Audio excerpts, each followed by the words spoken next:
നമസ്കാരം. Kozhikode north UDF സ്ഥാനാർത്ഥി advocate ജയന്താണ് നമ്മളോടൊപ്പം ഉള്ളത്. നമസ്കാരം. നമസ്കാരം. ഇങ്ങനെ തിരഞ്ഞെടുപ്പ് പ്രചാരണമൊക്കെ ചൂടുപിടിച്ച് നടക്കുന്നുണ്ടല്ലോ, നല്ല റെസ്പോൺസാണ്. സാധാരണ ഇപ്പോൾ ഞാനൊക്കെ ഒത്തിരി കാലമായി തിരഞ്ഞെടുപ്പ് രംഗത്തിൻ്റെ ഒരു അനുഭവത്തിൽ വലിയ മുന്നേറ്റം UDF കേരളത്തിലുണ്ട്. ഒരുപക്ഷെ കേരളത്തിൻ്റെ ചരിത്രത്തിലെ ഏറ്റവും വലിയ ഭൂരിപക്ഷത്തിന് UDF ഈ തെരഞ്ഞെടുപ്പിൽ ജയിക്കുമെന്നാണ് ഒരു സ്ഥാനാർത്ഥി എന്ന നിലയിൽ ഞാൻ വിശ്വസിക്കുന്നത്. എന്തുകൊണ്ടായിരിക്കും അത്? ഭരണവിരുദ്ധ വികാരമാണ്. ഭരണവിരുദ്ധ വികാരം അസാധാരണമായ തലത്തിലുണ്ട്. മാത്രമല്ല ഇത്തവണത്തെ ഒരു പ്രത്യേകത, സാധാരണ UDF കോൺഗ്രസും ഇന്ത്യൻ യൂണിയൻ മുസ്ലിം ലീഗും ഒക്കെയാണ് വലിയ കക്ഷികൾ. പക്ഷേ ഇപ്പോൾ അവരെക്കാളും വലിയൊരു കക്ഷി ഇന്ന് ഈ തെരഞ്ഞെടുപ്പ് രംഗത്തിൽ UDF പ്രവർത്തിക്കുന്നുണ്ട്. അത് ഈ നാട്ടിലെ ജനമാണ്. അവരേറ്റെടുത്തിരിക്കുക ഈ തെരഞ്ഞെടുപ്പ്. ഞങ്ങൾ പുറകിൽ നിൽക്കേണ്ട ആവശ്യമുള്ളൂ. കാരണം ഇത് ജനത്തിൻ്റെ തെരഞ്ഞെടുപ്പായി മാറിയിരിക്കുന്നു. പിണറായി വിജയൻ എന്ന ഭരണാധികാരി 10 വർഷം കൊണ്ട് ഈ കേരളത്തിലൊരു ഭരണാധികാരി എങ്ങനെ ആവരുതെന്ന് ജനത്തിനെ ബോധ്യപ്പെടുത്തിയ ആളാണ്.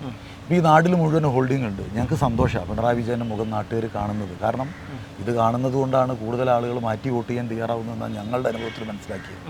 ഞാനിപ്പോൾ 5 ദിവസം 6 ദിവസമായി ഞാൻ ഈ പ്രചരണ രംഗത്ത്. വലിയ പിന്തുണയാണ്.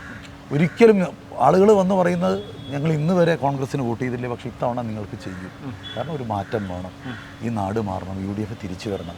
UDF തിരിച്ചു വന്നാൽ ഈ നാട്ടിന് നന്മ ഉണ്ടാവും, ഈ നാടിന് പുരോഗതി ഉണ്ടാവും എന്നുള്ള തിരിച്ചറിവ് അവർക്ക് ബോധ്യമായിട്ടുണ്ട്.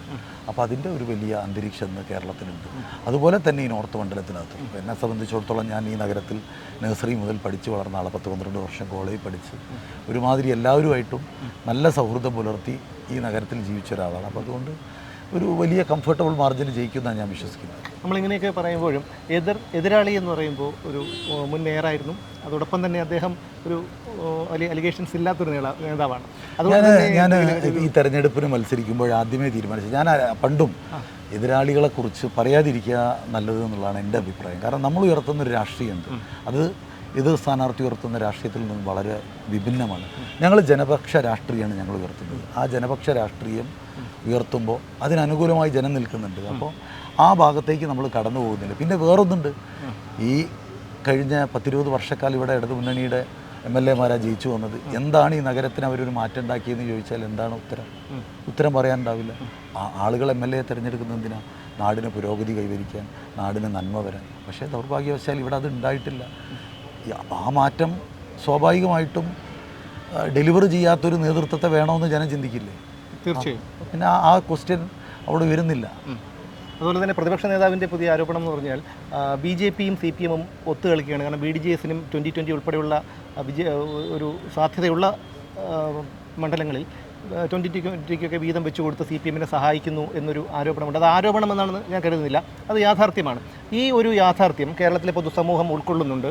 അത് UDF-ന് ഗുണം ചെയ്യില്ലേ?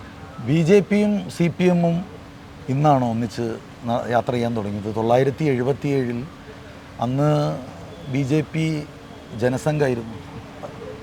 RSS ആണ് ഇതിൻ്റെയൊക്കെ ഒരു ബാക്ക് ബോണായി പ്രവർത്തിച്ചിട്ടുള്ളത്. അപ്പോൾ അന്ന് ഇതേ CPM അവരോടൊപ്പമല്ലേ. ഇപ്പോൾ പിണറായി വിജയൻ കേരളത്തിൻ്റെ മുഖ്യമന്ത്രിയായിരുന്ന ഇപ്പോൾ ആയ പിണറായി വിജയൻ 1977 കൂത്തുപറമ്പിൽ RSS-ൻ്റെ പിന്തുണയോടുകൂടിയുള്ള സ്ഥാനാർത്ഥിയല്ലേ. തൊട്ടപ്പുറത്തുള്ള ഉദുമയിൽ KG മാരാരായിരുന്നില്ലേ ഇടതുപക്ഷത്തിൻ്റെ സ്ഥാനാർത്ഥി. അപ്പോൾ ഇതൊക്കെ കേരളം കണ്ട ആ തെരഞ്ഞെടുപ്പിനൊരു പ്രത്യേകത ഉണ്ട്. ഇവരൊക്കെ ഒന്നിച്ചപ്പം കേരളത്തിലെ ഏറ്റവും വലിയ ഭൂരിപക്ഷം എത്രയാണെന്നറിയും? 111 സീറ്റാണ്. അതന്ന് UDF-ന് ലഭിച്ചു. ഈ 2 കൂട്ടരും ഒന്നിച്ച് മത്സരിച്ച തെരഞ്ഞെടുപ്പിൽ 20-20 പാർലമെൻറ്റും 111 അസംബ്ലി സീറ്റും ജയിച്ചിട്ടുണ്ടെങ്കിൽ ജനം പൊളിറ്റിക്കലി എഡ്യൂക്കേറ്റഡ് ആണെന്നുള്ളതിൻ്റെ തെളിവല്ലേ. ഇപ്പോൾ കുറേ കൂടി സോഷ്യൽ മീഡിയ ഉൾപ്പെടെ ജനങ്ങൾക്ക് കാര്യങ്ങൾ നേരിട്ട് ബോധ്യമാവാൻ സാധിക്കുന്ന ഒരു കാലത്ത് വലിയ ഭൂരിപക്ഷത്തിന് ഞങ്ങൾ ജയിക്കും. അപ്പോൾ എന്തായാലും വിജയാശംസകൾ. താങ്കൾ വലിയ തിരക്കിലാണ്, അതിനിടയ്ക്കാണ് ഞങ്ങൾക്ക് ഈ സമയം തന്നത്. എന്തായാലും വിജയാശംസകൾ. UDF എന്തായാലും അധികാരത്തിൽ വരണം എന്നാണ് കഴിഞ്ഞ 10 വർഷങ്ങളായി കേരളത്തിൽ ജീവിക്കുന്ന ഒരു ഹതഭാഗ്യൻ എന്നുള്ള നിലയിൽ വ്യക്തിപരമായി എനിക്ക് പറയാനുള്ളത്. എന്തായാലും വിജയാശംസകൾ. Thank you.